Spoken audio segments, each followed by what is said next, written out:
She saved, she planned, yet peace never came.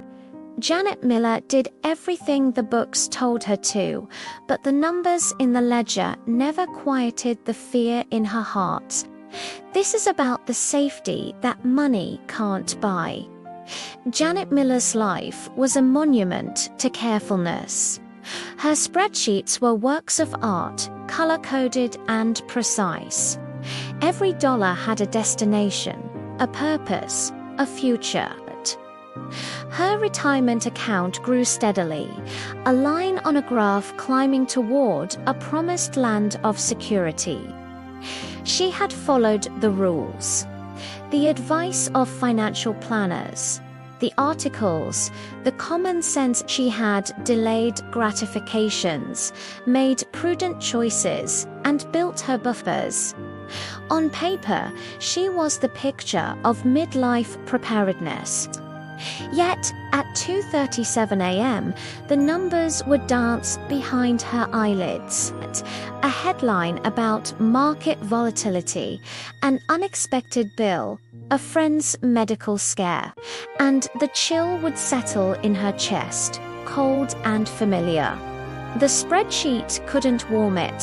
Her anxiety wasn't about poverty, it was about the precipice, the terrifying what if that lived between the lines of even the best laid plans. What if it wasn't enough? What if the world shifted in a way her models hadn't predicted? What if, after all this control, something truly uncontrollable happened? She'd sit at her kitchen table, the soft hum of the refrigerator the only sound, and she'd trace the totals with her finger as if seeking a reassurance they couldn't give. The safety she had built felt like a house of glass, beautiful, orderly, and terrifyingly fragile. Her friends saw a woman who had it figured out. "You're so disciplined, Janet," they'd say. She'd smile, a tight, practiced curve of the lips. If only they knew the cost of that discipline. The concerts not attended, the trips postponed, the spontaneous joy budgeted out of existence. She had traded moments for margin and now wondered if the account was overdrawn. The turning point was not a crisis, but a crack of light. A simple question from her niece during a video call. "Aunt Janet, what's the best memory you have from the last year?"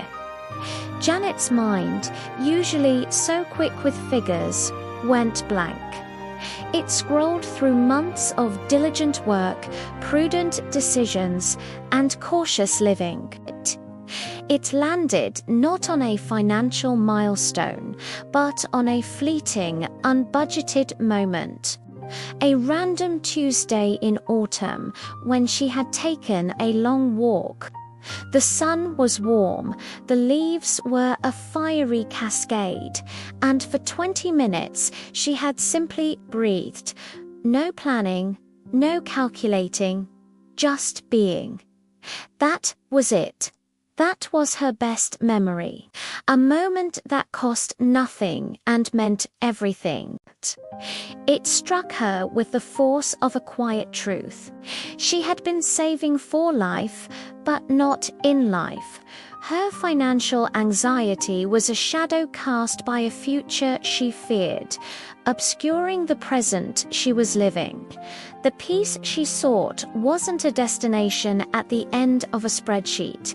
It was a quality of attention, a permission to be here now, even when things are uncertain.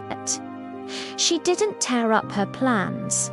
Janet Miller would always be a planner, but she began to make a new column. Not for dollars, but for moments of presence. She budgeted for a weekly coffee at a sunny cafe just to watch the world go by. She scheduled worry time for 15 minutes a day, containing the anxiety so it wouldn't leak into the night. that, and she started a small, frivolous fund not for an emergency, but for a spark of joy. A new book, a bouquet of flowers, a donation to a cause that made her heart feel light. The fear didn't vanish. It probably never would. But now, when it whispered at 2 a.m., she had a new answer. She would think of that autumn walk, the feeling of the sun on her skin, a currency no market could crash. She had built a fortress of safety and finally realized the door was meant to be opened to let life in. We often believe security is a wall we build higher and thicker against the world's uncertainties. But sometimes true safety isn't found in the immensity of our fortifications, but in the small, brave act of stepping outside them, not recklessly, but willingly to claim the moments of peace that are already here, waiting to be spent. If Janet's story echoes a familiar tension within you, consider sharing this with a friend. Sometimes, naming the quiet worry is the first step toward quieting it.